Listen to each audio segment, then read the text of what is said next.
Assalamualaikum warahmatullahi wabarakatuh. Alhamdulillahi rabbil alamin. Wassalatu wassalamu ala asyrafil anbiya wal mursalin Sayyidina Muhammadin wa ala alihi wa sahbihi ajma'in. Amma ba'du. Yang kami muliakan pengasuh pondok pesantren Zainul Hasan Genggong, yakni Kiai Haji Muhammad Hasan Mutawakkil ala Allah SHMM.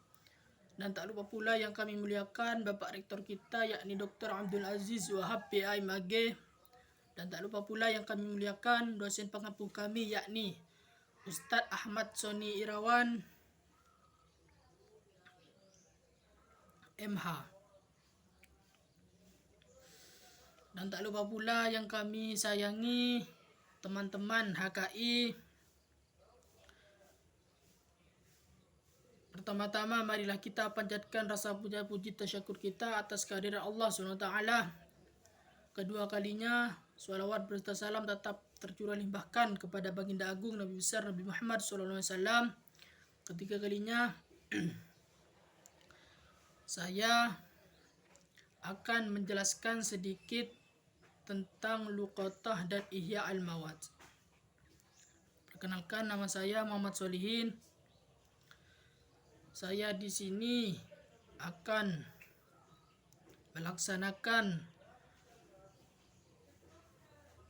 mata kuliah fikih muamalah. Baik, lanjut pembahasan. Pengertian Ihya al-Mawad.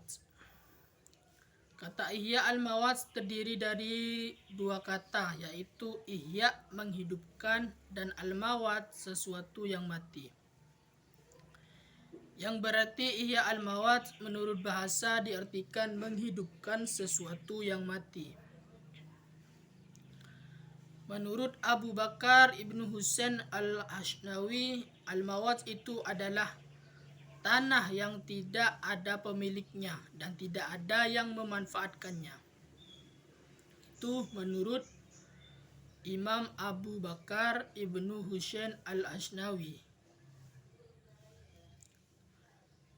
Menurut Imam Ar-Rafi'i mendefinisikan al-Mawad yaitu dengan tanah yang tidak ada pemiliknya dan tidak ada yang memanfaatkannya seorang pun. Itu menurut Imam Ar-Rafi'i.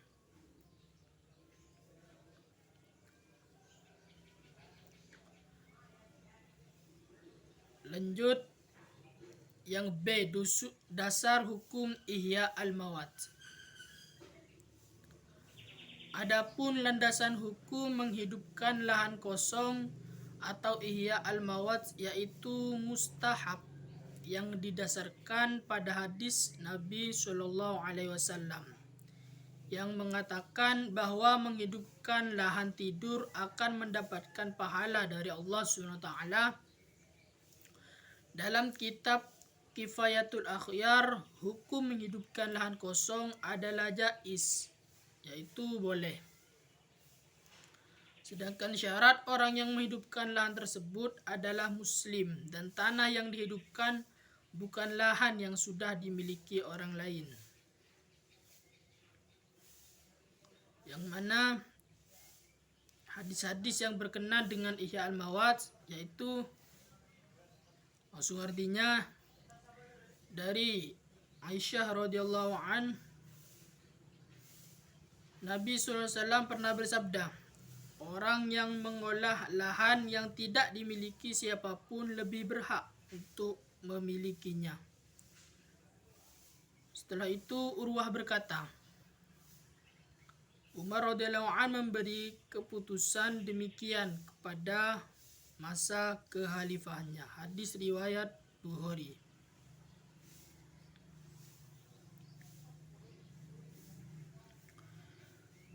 Baik, hanya itu saja yang dapat kami sampaikan.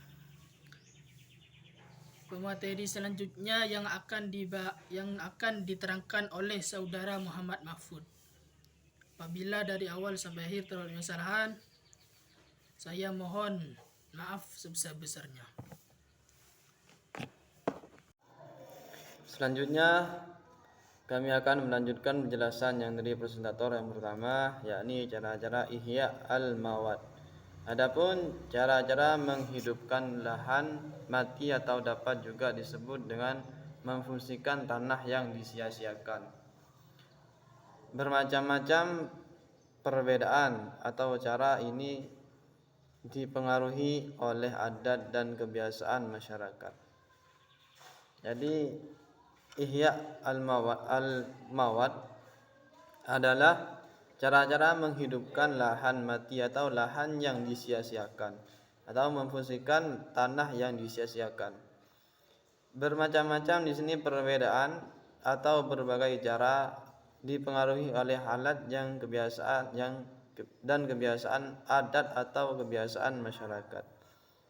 Pengolahan lahan yang menjadi objek ihya al-mawad menurut ulama Hanafiyah dan Makiyah adalah dengan menggarapnya sebagai lahan pertanian. Untuk itu perlu dibersihkan pepohonan yang ada di dalamnya, mencangkul lahannya untuk pertanian, membuat saluran irigasi baik dengan menggali sumur maupun dengan mencari sumber mata air lainnya. Dan ihya mawad di sini adalah yaitu dengan menggarap atau memfungsikan lahan pertanian yang sudah lama disia-siakan. Untuk itu perlu dibersihkan beberapa pepohonan yang ada di dalamnya. Perlu mencangkul lahannya untuk pertanian, membuat saluran irigasi, terus dengan menggali sumur maupun mencari sumber mata air lainnya, dengan menamani dengan pepohonan atau tanaman yang menghasilkan serta memagarnya. Ulama Syafi'iyah menyatakan cara untuk mengelola lahan kosong yang tidak dimiliki seorang dikembalikan dari adat istiadat yang berlaku di daerah itu. Jika lahan itu dimaksudkan untuk tempat tinggal, maka lahan itu perlu dipagar dan dibangun rumah di atasnya.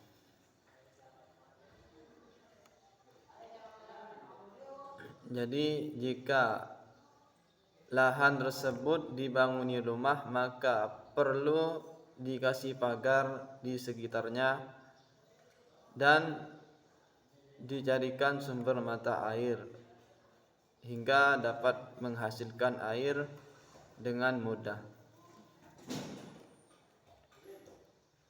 Ulama fikih lain menyatakan bahwa ihya al-mawad tidak cukup hanya dengan memagar sebidang lahan tanpa menggarapnya jadi lahan pertanian atau perumahan.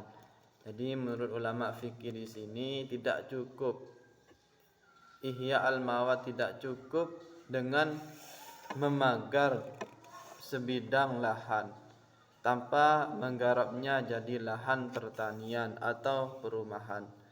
Menurut Hafidz Abdullah dalam bukunya bahwa cara-cara menghidupkan tanah mati atau dapat juga disebut dengan memfungsikan tanah yang disia-siakan bermacam-macam. Perbedaan cara-cara dipengaruhi oleh adat kebiasaan masyarakat. Adapun cara ihya al-mawad adalah sebagai berikut. Yang pertama, menyuburkan. Cara ini digunakan untuk daerah yang garsang, yakni daerah di mana tanaman tidak dapat tumbuh. Nah, menyuburkan di sini digunakan untuk daerah yang garsang, yakni daerah yang mana tanaman tidak dapat tumbuh dan maka tanah tersebut diberi pupuk. Menyuburkan di sini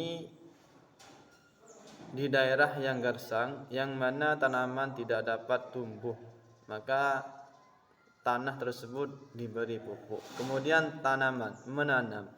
Cara ini dilakukan untuk di daerah-daerah yang subur tetapi belum dijamah oleh tangan-tangan manusia. Nah, menanam di sini dilakukan di tempat-tempat yang subur. Kemudian menggarisi atau membuat pagar. Hal ini dilakukan untuk tanah yang menyuburkannya. Maka harus membuat pagar atau garis batas tanah yang akan dikuasai olehnya. Terus hukum ihya al-mawad. Menurut Syekh Muhammad bin Qasim Al-Ghazali, ihya al-mawad menghidupkan bumi mati. Hukumnya boleh dengan adanya dua syarat, yaitu yang pertama bahwa menghidupkan itu orang Islam, maka disunnahkan baginya menghidupkan bumi mati meskipun imam atau pemuka mengizinkan atau tidak. Yang kedua, bumi yang mati itu jelas bebas, belum ada seorang Islam yang memilikinya, dan menurut keterangan bahwa bumi mati itu dalam status jelas merdeka.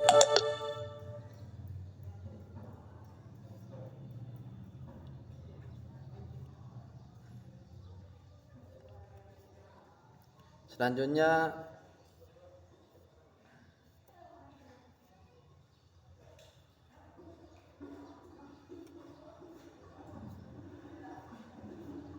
cukup kiranya dari saya. Apabila dari awal sampai akhir terdapat banyak kesalahan, saya mohon maaf sebesar-besarnya. Wabillahi wal taufiq wal hidayah wal ridha wal inayah. Wassalamualaikum warahmatullahi wabarakatuh.